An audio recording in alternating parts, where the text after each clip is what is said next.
सत्संग जी प्यार से कहना धन अंकार जी। सत्संग जी आज का सुंदर विषय है कि जो ज्ञानी होता है उसे समझाया जा सकता है और जो ज्ञानी होता है उसे भी समझाया जा सकता है, लेकिन जो अभिमानी होता है उसे समझाया नहीं जा सकता। सत्संग जी अवतारवाणी के अंदर बाबा अवतार सिंह जी महाराज भी यही बात कह रहे हैं कि जिथे अहंकार होंदा उत्थे निरंकार खलोंदा नहीं। वैसे प्रभु परमात्मा सर्वत्र हैं, सर्वव्यापी हैं, लेकिन जहाँ अहम हो जाता है वहाँ सत्संगत उसकी आंखें के ऊपर, उस व्यक्ति की आंखों के ऊपर ऐसी पट्टी बन जाती है कि सत्संगत उसको ना तो कुछ दिखता है अपने अहम के अलावा और ना ही उसको कुछ सुनाई देता है।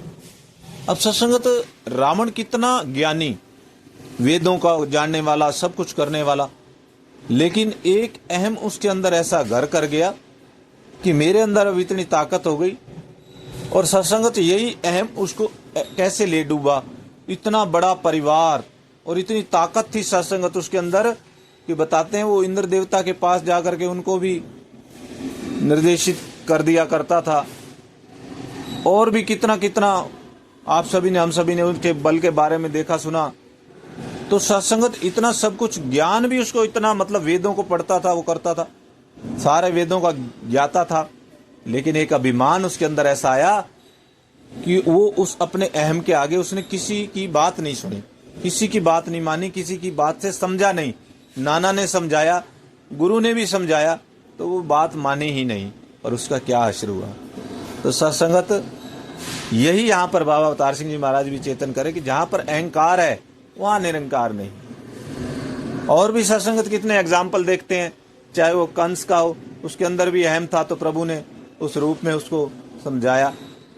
तो सत्संगत लेकिन ज्ञानी है और एक अज्ञानी है जिसको नहीं पता है प्रभु का, वो भटकन में है, तो उसे भी समझाया जा सकता है कि आप समय रहते सत्य की पहचान कर लो, गुरु की शरण में आ जाओ।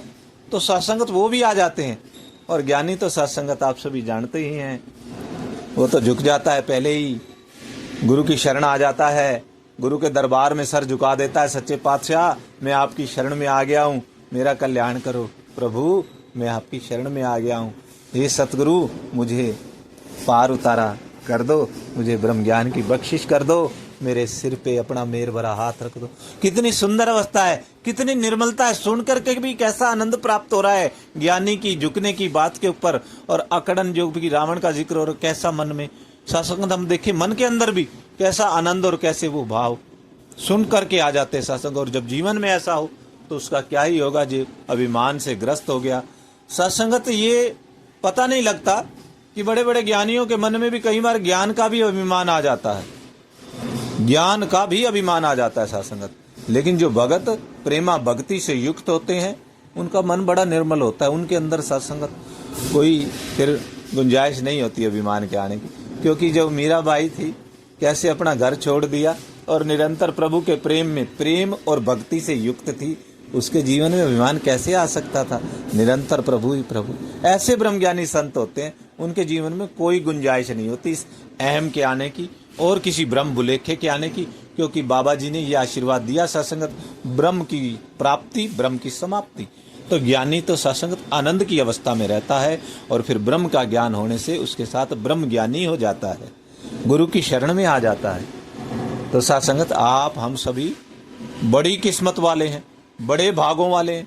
सत्संगत ब्रह्म ज्ञान, इससे बड़ा कौन सी दौलत है सत्संगत सारे संसार के अंदर। आप सभी जो है सत्संगत जानते हैं कौन सी दौलत है।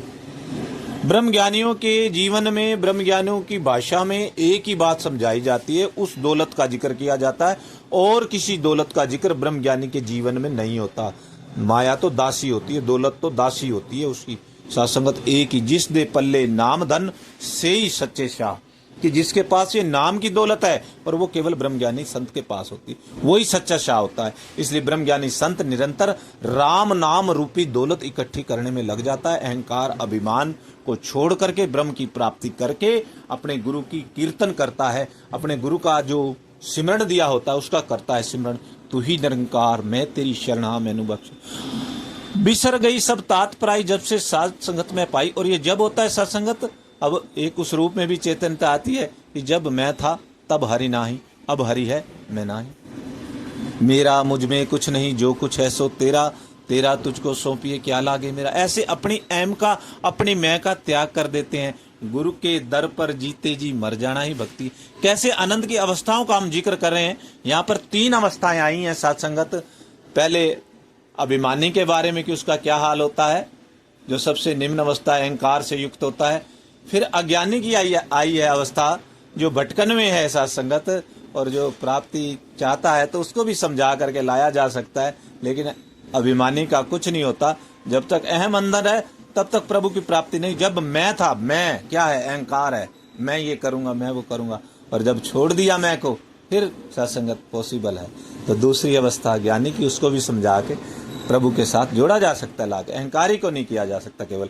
और ज्ञानी और ब्रह्म ज्ञानी संत का तो सत्संगत आप सभी जानते हैं कैसे आनंद की अवस्था होती। कैसे वो कहते हैं, वस्तु अमोलक दी मेरे सतगुरु, कृपा कर अपनायो। वो तो बस शुक्र में ही रहता है, मैं कृपा हो गई सतगुरु की, बस वह आज मेरे मालिका, क्या बात है, बस इस आनंद में रहता है सदा निरंतर, सदा चेहरे पे मुस्कुराहट है। संतों की कहते हैं ना, नित्य दिवाली है, इसी आनंद में रहते, सत्य के साथ जुड़े होते हैं। सत्य चित्त आनंद, चित्त के अंदर सदा सत्य रूपी आनंद विराजमान होता है ब्रह्मज्ञानी संत के हृदय में। प्यार से कहिए, धन्यवाद।